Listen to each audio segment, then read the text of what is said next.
नमस्कार। एक बार पुनः स्वागत है सभी प्यारे विद्यार्थियों का। जैसा कि आपको पता है, पिछले 7 दिनों से हम कक्षा नहीं ले पा रहे थे। उसका एक कारण था, 14 तारीख को मेरे साथ एक दुर्घटना हो गई थी, जो आप देख सकते हैं। वो धीरे धीरे रिकवर हो रही है और मैं आपकी कक्षा लेने की कोशिश कर रहा हूँ। तो हम पीछे बात करें, हमने कक्षा 12 बायोलॉजी का पहली यूनिट के पहला और दूसरा चैप्टर पढ़ लिया था और मैं आशा करता हूं कि उनका आपने होमवर्क भी किया होगा, उनको तैयार भी किया होगा। आज हम शुरू करने जा रहे हैं पहले यूनिट का अध्याय 3। अध्याय 3 का अपने नाम है परागण, निषेचन तथा भ्रूण कोश व भ्रूण का परिवर्तन। तो परागण की बात करने से पहले हम थोड़ा सा पीछे जाएं, पहले और दूसरे अध्याय में। तो वहां पर हमने क्या देखा पढ़ा कि एक पुष्पीय संरचना है, जिसमें नर जननांग भी है, मादा जननांग भी है। पुष्प एक लिंगी भी हो सकता है या द्विलिंगी भी हो सकता है। ठीक है, तो यहां से हम शुरुआत कर रहे हैं चैप्टर 3 पार्ट 1। सबसे जो पहला जो अपना टॉपिक है वो है परागण। तो परागण हम किसे कहेंगे? पुष्पीय संरचना हमने पढ़ी, जैसे मान लो ये क्या है, नर जन्नांग। नर जन्नांग की इकाई क्या है? पुंकेसर। और पुंकेसर में क्या है? परागकोश। ऊपर द्विपाली जो संरचना हमने पढ़ी थी। परागकोश से पराग कणों का वर्तिकाग्र तक पहुंचना। परागण की परिभाषा क्या होगी? पुंकेसर के परागकोश से पराग कणों का वर्तिका। वर्तिका किसका भाग था? मादा जो जननांग, उसकी एक इकाई को हमने अंडक कहा था। तो अंडक का एक ऊपरी जो भाग है प्याले नुमा, वो भाग कौन सा है? वर्तिकाग्र। और उस वर्तिकाग्र तक पराग कणों का पहुंचना, वो प्रक्रिया क्या कहलाती है? परागण। ठीक है स्टूडेंट, समझ में आया होगा आपको कि परागण क्या है। पुंकेसर के पराग कोश से पराग कणों का वर्तिकाग्र तक पहुंचना। वर्तिकाग्र किसका हिस्सा है, किसका पार्ट है? अंडक का। ठीक है, तो पूरी परिभाषा हो गई।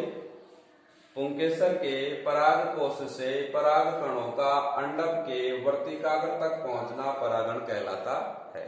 ठीक है, अब हम बात करें कि जो पुंकेसर के पराग कोश से परागकण पहुंचेंगे, तो पहुंचने के लिए आपको पता है कोई ना कोई माध्यम की आवश्यकता है। हम कहीं जाएंगे एक स्थान से दूसरे स्थान तक, तो हमें किसी न किसी माध्यम की आवश्यकता पड़ेगी।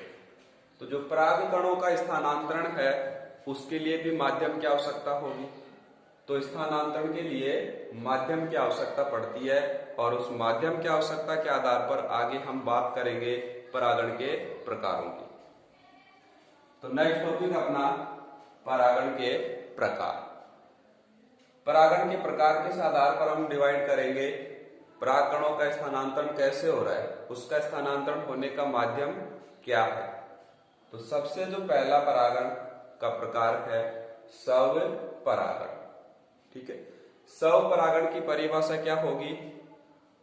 एक पादप है, उसका एक पुष्प है, तो उसी पुष्प के जो परागकण है, उसी पुष्प के परागकण उसी पादप के पुष्प के वर्तिकाग्र तक पहुंचते हो।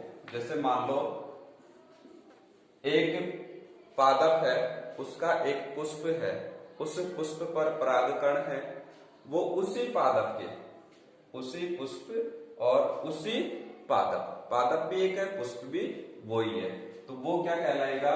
स्वपरागण। ठीक है, अब स्वपरागण को विभाजित भी किया गया है। कैसे? एक है स्वयुग्मन और दूसरा है समजात पुष्पी परागण। स्वयुग्मन का अर्थ क्या है? मतलब खुद के ही परागकणों से, पादप भी एक है, एक पादप पर एक पुष्प की हम बात कर रहे हैं, उस पुष्प का परागकण उसी पुष्प के वर्तिकाग्र तक पहुंच रहा है। तो ये कौन सी प्रक्रिया है? स्वयुग्मन। मतलब स्वयं के परागकणों से परागित होगा वो पुष्प स्वयं के परागकणों से परागित होगा, और उसका सबसे अच्छा उदाहरण है मटर। फिर स्वपरागण के दूसरे प्रकार की हम बात करें तो वो है समजात पुष्पी परागण। समजात मतलब उसी पादप के, पादप तो वो ही रहेगा पर अब की बार पुष्प बदल जाएगा। उसी पादप के एक पुष्प के परागकण उसी पादप के दूसरे पुष्प की वर्तिकाग्र तक पहुंचेंगे तो वो क्या कहलाएगा? समजात पुष्पी परागण। ठीक है, उसी पादप के परागकण है वो उसी पादप के दूसरे पुष्प तक पहुंचेंगे। तो ये स्वपरागण के दो टाइप हो गए। फिर हम बात करें कि भाई जो स्वपरागण है उसके लिए क्या क्या आवश्यकताएं हैं, क्या अनुकूलन है। देखिए, कोई भी हम काम करते हैं तो उसके लिए अनुकूलन की आवश्यकता होती है। तो अनुकूलन क्या होगा कि जिससे स्वपरागण में सहायता मिलेगी या स्वपरागण ही संभव हो, ऐसी क्या विशेषता, क्या अनुकूलन है?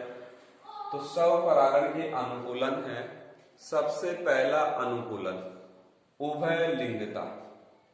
उभय लिंगता, उभय लिंगता का अर्थ है कि एक ही पुष्प में दोनों जननांग, नर जननांग भी और मादा जननांग भी, दोनों जननांग उपस्थित हो तो उसको हम क्या कहेंगे?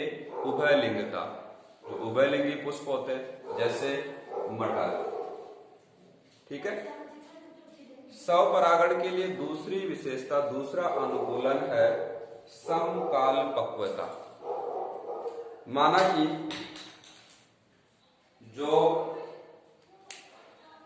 पुष्प है उभयलिंगी है, परंतु मान लो नर जननांग मादा जननांग अलग अलग समय पर परिपक्व हो रहे हैं तो संभव नहीं होगा स्वपरागण।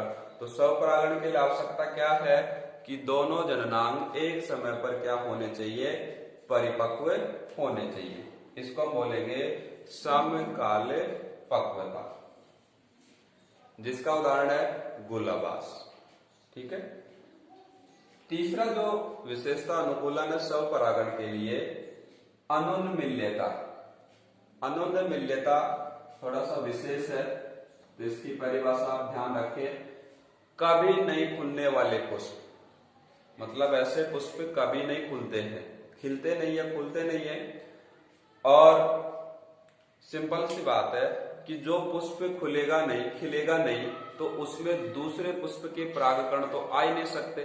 तो खुद के जो परागकण है उसी से वो परागित हो सकता है। तो इसलिए यदि कोई पुष्प खुलता नहीं है या खिलता नहीं है तो उसके लिए एक आवश्यक शर्त क्या बन जाती है कि केवल उसमें क्या हो सकता है? स्वपरागण हो सकता है। तो इसके उदाहरण आप विशेष रूप से ध्यान रखें, वायोला और कनकौर। वायोला और कनकौर। फिर हम बात करें परागण की जो दूसरा प्रकार परपरागण। परागण का दूसरा प्रकार परपरागण। परपरागण की परिभाषा क्या होगी? एक पादप है, उसके पुष्प के जो परागकण है उसी जाति के दूसरे पादप के पुष्प है उस तक पहुंचेंगे तो ये प्रक्रिया कहलाएगी परपरागण। तो जो परपरागण है उसके भी कुछ अनुकूलन है, जैसे हमने पढ़ा स्वपरागण के कुछ अनुकूलन। तो जो परपरागण है उसके कौन कौन से अनुकूलन है, तो ये भी विशेष है। अनुकूलन हमें बात करनी है स्वबंध्यता। स्वबंध्यता, स्वबंध्यता का अर्थ क्या है कि स्वयं के जो परागकण है, एक पुष्प है उसके स्वयं के जो परागकण है उनका खुद उसकी वर्तिका है उस पर अंकुरण नहीं हो पाता है। तो अंकुरण नहीं हो पाएगा तो उसको हम बोलेंगे स्वबंध्यता। और इसका उदाहरण है अंगूर और पिटूनिया। ठीक है, दूसरा अनुकूलन परपरागण के लिए एक लिंगता। जैसे हमने यहाँ पर बात की उभय लिंगता, जब दोनों जननांग है तो संभव है स्वपरागण। हो जाएगा आसानी से।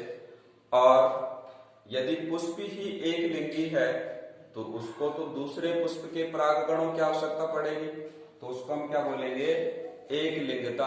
और यदि पुष्प एक लिंगी है तो एक आवश्यक शर्त ये बन जाती है कि उसमें क्या हो सकता है, पर परागण ही हो सकता है।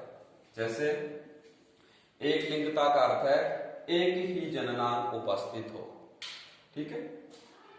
अब यहां पर एक विशेष नोट है जो कि क्वेश्चन मार्क कर ले आप, क्वेश्चन बन सकता है। कुछ पादप है जैसे लौकी, तुरही, वो एक ही पादप पर दोनों प्रकार के एक लिंगी पुष्प पाए जाते हैं। एक ही पादप पर नर पुष्प भी है, मादा पुष्प भी है, एक ही पादप पर है, तो इस स्थिति को हम पर परागण नहीं मानेंगे। इस स्थिति को हम क्या मानेंगे, स्वपरागण। और स्वपरागण में उसका प्रकार क्या होगा, सजात पुष्पी परागण, जो कि यहाँ पर हमने बात की समजात पुष्पी परागण। देखो इसकी परिभाषा क्या थी कि उसी पादप के दूसरे पुष्प, यहां भी देखो परिभाषा वही बन गई। एक पादप है मान लो लौकी, उसका एक पुष्प है नर पुष्प और दूसरा पुष्प है मादा पुष्प, तो पादप तो एक ही हुआ और एक ही पादप है, तो परिभाषा वो होगी उसी पादप के दूसरे पुष्प। एक पुष्प नर का काम करेगा, दूसरा पुष्प मादा का। तो ये विशेष नोट ध्यान रखें कि ये समजात पुष्पी परागण स्वपरागण का उदाहरण है, न कि पर परागण का। ठीक है, दोबारा देख लें क्या अर्थ है इस नोट का। एक लिंगता मतलब एक पादप है, उसमें एक ही जननांग, पुष्प पर एक ही जननांग एक पादप में, तो वो तो हो गया एक लिंगता। और स्वपरागण या पुष्प परागण किसे कहेंगे, जब एक ही पादप पर दोनों पुष्पों, नर पुष्प भी है मादा पुष्प भी है। तीसरा अनुकूलन, भिन्न काल पक्वता, मतलब नर जननांग और मादा जननांग है वो अलग अलग समय पर परिपक्व हो तो उसको बोलेंगे भिन्न काल पक्वता। जैसे पुमंग और जायांग है, पुमंग पहले परिपक्व हो गया या मान लो जायांग पहले परिपक्व हो गया, तो उसको हम क्या बोलेंगे, भिन्न काल पक्वता। तो नंबर इसके दो टाइप हो गए। दो टाइप कैसे हुए, दो टाइप है पुपूर्वता और स्त्री पूर्वता। पुपूर्वता का अर्थ क्या हुआ, जो पराग कोश है वो पहले परिपक्व हो गया, तो इसके उदाहरण है गुड़हल और कपास। वर्तिका से पहले क्या परिपक्व हो गया, पराग कोश। दूसरा इसका उदाहरण है स्त्री पूर्वता, कि वर्तिकाग्र है वो परागकोश से पहले परिपक्व हो गई, तो इसके उदाहरण है ब्रेसिकेसी, जैसे सरसों वाले ब्रेसिकेसी के अधिकांश जो पादप है वो स्त्री पूर्वता के उदाहरण है।